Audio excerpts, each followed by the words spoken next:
तो बिना किसी शक के boxing is one of the most effective and deadliest martial art for self defence. और एक बहुत अच्छी बात ये है कि तुम्हें इसे सीखने के लिए जिम वगैरह जाने की जरूरत भी नहीं है। तुम इसे एक सही और एक अच्छे गाइडेंस के साथ घर पर ही सीख सकते हो। तो ये वीडियो एक बिगिनर फ्रेंडली होने वाला है जिसमें मैं तुम्हें सिखाऊंगा कि तुम बॉक्सिंग को एक बिगिनर लेवल से कैसे सीख सकते हो। तो इस वीडियो को अच्छे से समझने के लिए मैंने इस वीडियो को 5 पार्ट में डिवाइड कर दिया है ताकि तुम्हें कोई भी कंफ्यूजन ना रहे। वेल, तो पहला पॉइंट है स्टेमिना। तो चाहे तुमने कितनी ही मूव क्यों न सीख ली हो, पर अगर तुम्हारे पास स्टेमिना नहीं है तो तुम उन मूव्स को यूज नहीं कर पाओगे, क्योंकि तुम्हारे अंदर स्टेमिना ही नहीं है। क्योंकि तुम 2-3 मूव में ही थक जाओगे और फिर बॉक्सिंग का कोई भी फायदा नहीं होगा। देखो, स्टेमिना बढ़ाने के लिए तुम स्टार्टिंग में 500 मीटर के स्प्रिंट मार सकते हो या फिर तुम फास्ट रूट मार सकते हो 5 मिनट तक। याद रखना, इन दोनों में ही तुम जल्द ही थक जाओगे, तुम्हारी हार्ट बीट तेज हो जाएगी, पर तुम्हें रुकना नहीं है और करते जाना है ताकि तुम अपना स्टेमिना इम्प्रूव कर सको। इसे तुम मॉर्निंग में भी कर सकते हो और इवनिंग में भी। ये चीज पूरी तुम पर डिपेंड करती है। तो अब हम बात करते हैं पॉइंट नंबर 2, स्टैंस के बारे में। देखो, बॉक्सिंग में एक परफेक्ट स्टैंस होना बहुत जरूरी है। तुम्हें बस सीधा खड़े नहीं होना, बल्कि खड़े होने के लिए भी एक प्रॉपर टेक्निक होती है। तो देखो, अगर तुम राइट हैंडेड हो तो तुम्हें ऑर्थोडॉक्स स्टैंस लेना चाहिए, और अगर तुम लेफ्ट हैंडेड हो तो तुम्हें साउथ पो स्टैंस लेना चाहिए। ये दोनों बहुत ही इफेक्टिव और कॉमन है और बड़े बड़े बॉक्सर्स भी इसी का यूज करते हैं। तो चलो मैं तुम्हें ये डिटेल में बताता हूँ। तो तुम्हें अपने फिस्ट को अपने चिन के पास रखना है कुछ इस वे में, और एल्बो को भी टक इन रखना है जैसा कि तुम इसमें देख पा रहे हो। और फिर तुम्हारा एक पैर आगे रहेगा।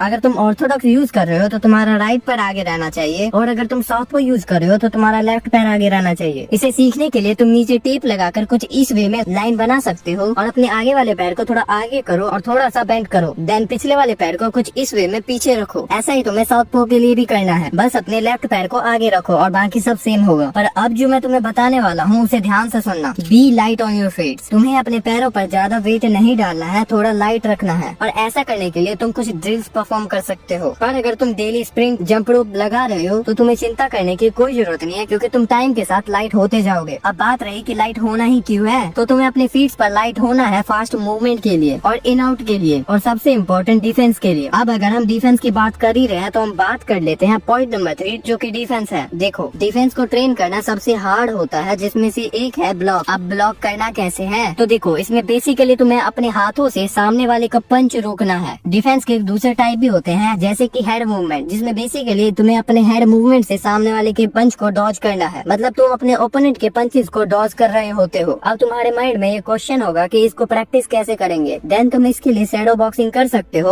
और शैडो बॉक्सिंग तुम कहीं भी कर सकते हो। बस तुम्हें ये इमेजिन करना है कि तुम किसी के साथ फाइट कर रहे हो और तुम उसके पंचेस को डॉज कर रहे हो, और इससे तुम्हारी बॉक्सिंग की स्पीड भी इंक्रीज होगी। और एक बात की शैडो बॉक्सिंग हर एक बड़ा बड़ा बॉक्सर भी करता है। वेल, अब हम बात कर लेते हैं बेसिक्स पंचेस के बारे में, जिसमें से पहला है जैब। देखो, जैब को तुम अपने लीड हैंड से मारते हो। इसके लिए तुम्हें अपने हाथों को सीधा पंच करना होगा, अपने चिन को शोल्डर के साथ टक इन रखते हुए। अब बात करते हैं क्रॉस के बारे में। तो ये भी कहीं ना कहीं जैब की तरह सिमिलर ही है, बट ये एक पावर पंच है। अगर तुम साउथ पो हो तो बाएं हाथ, और अगर तुम ऑर्थोडॉक्स हो तो दाएं हाथ से इसे तुम्हें सीधा अपने गार्ड से मारना है, और साथ में अपने रिप्स को रोटेट करना है ताकि तुम ज्यादा पावर जनरेट कर पाओ। देन आता है हुक। इसे मारने के लिए पहले तुम्हें जैब मारना है, देन तुम एक सही सिचुएशन में होते हो हुक मारने के लिए। जैसे ही तुम्हारा क्रॉस गार्ड पोजीशन में वापस आए, तभी 90 डिग्री के एंगल पर, मतलब सेमी सर्कुलेशन मोशन में आप एक हुक मारते हो। आई नो ये स्टार्टिंग में थोड़ा अजीब लगेगा, लेकिन प्रैक्टिस के साथ तुम इसमें परफेक्ट होते जाओगे। अब हम बात कर लेते हैं अपर कट के बारे में। तो अपर कट को मारने के लिए पहले आपको स्टैंस में आना है, देन अपने हिप्स को थोड़ा रोटेट करो और नीचे से ऊपर की तरफ पंच मारो। पर याद रखना, इसे मारने के बाद अपने हाथों को ऊपर की तरफ उछालना मत। जैसे ही तुम इसे परफॉर्म करो तो अपने हाथों को अपने फेस के सामने ले आओ, कुछ ऐसे। वेल, यही थे कुछ बेसिक पंचेस जिसे तुम्हें ट्राई करना है और प्रैक्टिस करना है। वेल, अब हम बात कर लेते हैं स्पीड और पावर के बारे में। तो पहले हम बात करने वाले हैं पावर के बारे में। तो इसका सीधा मतलब है अपने पूरे बॉडी को यूज करो बिहाइंड पंचेस एंड रोटेट हिप्स। देखो, तुम्हें स्टार्टिंग में अपने पंचेस में पावर फील नहीं होगा, पर अगर तुम प्रैक्टिस करते रहे, रेगुलर रहे, तो तुम्हें फील जरूर से होगा। देखो, पावर को स्ट्रॉन्ग करने के लिए तुम्हारे रिस्ट और शोल्डर मजबूत होने चाहिए, लेकिन अगर तुम्हारे रिस्ट और शोल्डर कमजोर है तो तुम्हें इंजरी होने के चांसेस बहुत ज्यादा होंगे। तो इन दोनों को जरूर से ट्रेन करना। तो अब बात करते हैं स्पीड की। उससे पहले मैं तुम्हें सजेस्ट करूंगा कि अगर तुम्हारे पास पैसे हैं तो तुम्हें हैवी पंचिंग बैग और वेटेड ब्रेसलेट पर इन्वेस्ट करने चाहिए। वेल, अब बात कर लेते हैं स्पीड की। सो फर्स्ट तुम शैडो बॉक्सिंग कर सकते हो, और दूसरा तुम अपने पंचिंग बैग पर प्रैक्टिस कर सकते हो अलग अलग कॉम्बोज को। देखो, जितना ज्यादा प्रैक्टिस करोगे उतनी ही ज्यादा स्पीड इंक्रीज होगी। अब हम बात करने वाले हैं स्ट्रेंथ कंडीशनिंग की। देखो, ये बहुत जरूरी है अगर आपको एक्सप्लोसिव पावर और स्पीड को बढ़ाना है। तो कंडीशनिंग बॉक्सिंग के लिए तुम ये वाला एक्सरसाइज कर सकते हो। ये वीडियो बिगिनर के लिए है। इस वीडियो में मैं तुम्हें बिगिनर्स के लिए ही एक्सरसाइज बताऊंगा। तो तुम पहले फास्ट नी पुशअप कर सकते हो या नॉर्मल पुशअप मार सकते हो। दूसरा तुम लंजेस लगा सकते हो। तीसरा तुम कोई से भी ट्राइसेप्स की एक्सरसाइज कर सकते हो और लास्ट क्रंचेस लगा सकते हो। वेल, इस वीडियो को हम यहाँ पर एंड करते हैं। आई नो कि अभी बहुत कुछ है बताने को और सीखने को, पर ये वीडियो एक बिगिनर के लिए था, इसलिए मैंने इसमें थोड़ी बहुत चीजें ही बताई हैं ताकि तुम पहले इन चीजों को प्रैक्टिस कर सको और सीख सको। वेल, मैंने इस वीडियो में जो भी बताया है तुम उसे प्रैक्टिस करो। तुम चाहो तो अपने दोस्त के साथ भी कर सकते हो। और मैं तुम्हें एक लास्ट टिप देना चाहूंगा कि जितना हो सके उतना बॉक्सिंग के फाइट्स देखो, इससे तुम्हें बहुत कुछ सीखने को मिलेगा। वेल, अगर तुम्हें नेक्स्ट पार्ट चाहिए तो वीडियो में कमेंट जरूर से कर देना, मैं डेफिनेटली बनाऊंगा। और अगर तुम्हारा कोई भी क्वेश्चन हो तो तुम डेफिनेटली कमेंट सेक्शन में पूछ सकते हो, मैं तुम्हें डेफिनेटली रिप्लाई करूंगा। तब तक के लिए मन करे तो सब्सक्राइब कर लेना। Until then keep levelling up.